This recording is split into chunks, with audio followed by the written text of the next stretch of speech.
Hey, what's up, gun nuts? It's Ferrari Steve, and today I'm going to do a quick review of the Real Avid Pistol Tool. This is a multi-tool that comes in right around the $40 MSRP range. I've seen them online for about 35 bucks on Amazon and other online retailers, and it's designed to be something you can throw in your gear bag, in your range bag, put in your gunsmithing tool drawer, and have the majority of the tools that you might need for servicing a variety of pistols. Revolver, striker fire, 1911, whatever. So I figured it might be fun to go through each of the tools. They claim there are 18 individual tools on this little multi-tool and put it through its paces a little bit and just kind of see how they compare. Now, for the first comparison, obviously when you think multi-tool, you think something like a Leatherman, but those are $100 and some odd dollars. They almost, in some cases, $100 more than this tool. And for that price, you could buy a bunch of these. And while this certainly won't do everything a Leatherman will do, I think it's going to do enough to justify its price. And why don't we make a little pile here of all the tools that we'd have to replace and have in our gear bag to be able to do all these same functions. So let's give it a run through. I think well, hold on, let's do a quick safety check on this 1911. Obviously the Glock there is in pieces, so that's not going to be an issue, right? Let's have a look at the obvious ones that stand out. It's these barrel bushing wrenches, right? You've got the government style on one side and the officer size on the other. So that replaces two tools they claim right there, like this Wilson Combat wrench, 1, 2. So let's start there. This is a full size, and so you just stick it in there. Once you get it lined up, you press down, and then it makes it easy to move that over so you can field strip your 1911 if that's something you have trouble with your fingers, right? So that's 1 and 2 right there, replaced by that tool here. Let's go on to open up this little driver here. You might just think this is a bit driver, but actually there's a tool hiding here, and you've got a nifty little file here. So you need a full-size, well, not full-size, you need a file. Let's add that to our list of tools we're replacing already. And, you know, it's not super sharp, but if you need to give yourself a little manicure before you meet your buddies at the range, nobody wants to look bad. No, if you need to file down something or do a little bit of grinding on something to make it fit or fix it or whatever, you've got it right there. But what I think you'll probably be using this for primarily is as a bit driver. So we've got 1, 2, 3 tools already. Here we go. 4, 5, 6, 7, 8, 9 are all these bits. So you'd need a full set, well, not full set, of bits and a driver, right? And there we go.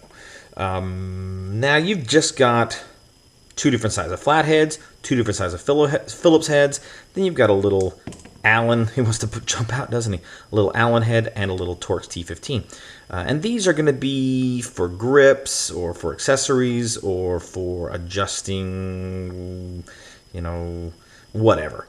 What I do like, though, is it has these little ball detents in there so that when you stick it in the driver there, it bites down, and that's not going to be popping out on you. I hate that when you're working with it and it pops out. It takes just a little bit of, maybe more than a little bit of force, there you go, to get that out because of those detents, and I actually like that. So where are we at? 1, 2, 3, 4, 5, 6, 7, 8, 9, right? We're at 9 so far. Well, the next obvious one is standing right here in front of us. 10 is our Glock tool, right? So we add a Glock tool to our pile. This is a standard 3/32 inch punch that you can use for punching out your pins in a Glock. There we go. Fits right in there. But what I like about this also is it's threaded. It's got the 832 threads, which is the same style threads as like on a lot of the cleaning equipment out there. So if you've got an Otis cleaning kit, any of those bits will screw into that same receiver there, and you can use them.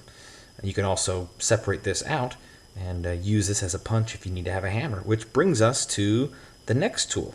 You can actually use this as a tap hammer, they say. So if you've got a pin that's being pesky, you need to line it up there, you can tap with it to get it to work. So, you're going to need a little hammer in your toolkit there to replace that. So what are we at now? 1, 2, 3, 4, 5, 6, 7, 8, 9, 10. That's 11 tools we're at so far. Let's stick our Glock punch back there. We have 11 tools. Now let's, number 13. Lucky number 13, it's a blade. It's got a cute little Tonto blade there. Surprisingly sharp when I do the fingernail test on it. I was really surprised at how sharp it is. And it's, I think it's 440 stainless steel. The whole tool is actually stainless steel with a titanium coating, and this blade has this titanium coating on it as well to kind of help resist corrosion.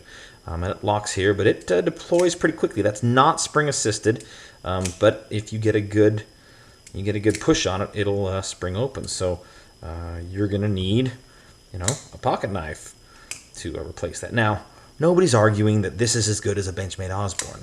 This is, for me, my favorite carry knife, but it's got a blade, and you can use that as a tool, and so that's going to be one of the tools that we're working on, right? So that was 13.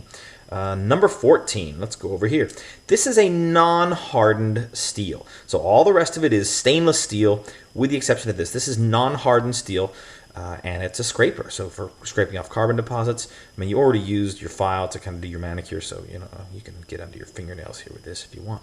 No, it's obviously for scraping away carbon fouling, unlike anywhere. You could use this on an AR bolt, but AR tools do that. It's just for scraping without being too hard, right?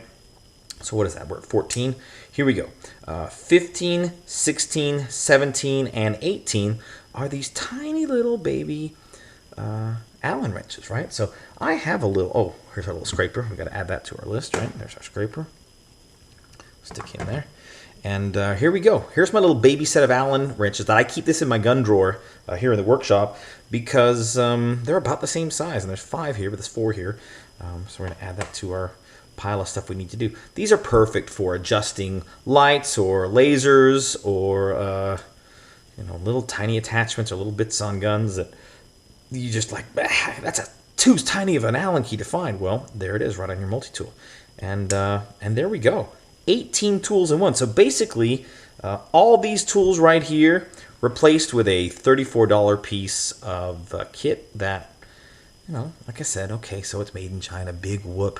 So much is made in China these days. I think the quality is good. I don't think they really cut corners. The machining looks decent. I mean, it's a little bit of pockmarks. What are you expecting? 35 bucks, man. Come on. I mean, don't be so cheap. For me, I think it's worth it. Again, you're probably going to see this pop up again in some future how-tos because I think it just works. And for, again, under 40 bucks, I think probably very little risk in adding it to your collection so you can make your life a little bit easier, especially at the range. You don't want to have your day ruined because you didn't have the right Allen key or you didn't have, you didn't have your Glock tool with you for some reason. But there you go. This is Ferrari Steve. Thanks for watching. Get on out there. Use your tools. Get them dirty. Get your guns dirty. The first time you grab this tool shouldn't be the first time you have used this tool. Stay safe out there, guys, and check out the Real Avid Pistol Tool.